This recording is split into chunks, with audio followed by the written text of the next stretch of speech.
अरे है भैया राहुल, अरे काहे मुँह लटका के बैठा है यार? अरे हम पुजारा अभी जिंदा है। टेस्टवा में टोका जीत दिलाए के दाब दे रखाओ।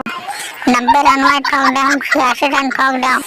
पर एक अफसोस बा भाई, हम शतक ना मार पाए। यही खातिर अब की बांग्लादेश के इतना रेल में ना शतक का दोहरा शतक पेल दे।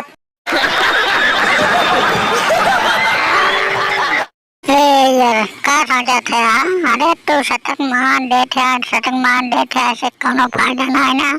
हम लड़ होते तब हमार विश्व कप में हमारा सिलेक्शन पक्का बा। समझा क्या? क्रेडिट है, क्रेडिट का ऊपर चला था। तो कितना चला, लेकिन हमारे विश्व कप में तो पहले सिलेक्शन हो जाए, चाहे कितना फेल हो। ये हमार जलवा बात है वाह भाई राहुल। अरे यार तो यार बटिया है जैसे तुम्हारे सरकार चलत गया है। अरे सरकार रोहित के चलते हुआ। अरे रोहित जवन चाहिए हुए हुए तो ऐसा लुल होगा तो कैसे चले हैं? तो सिलेक्शन कैसे हो जाए?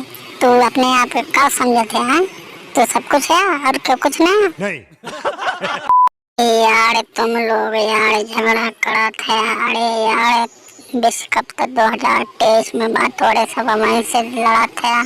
हम अपने ऑडियंस से कहना चाहते भैया, यूपी और बिहार वाले भैया थोड़े सब वीडियो को लाइक करा, शेयर करा भैया, आपके सब्सक्राइब कर देते एकदम शेयर कर दे।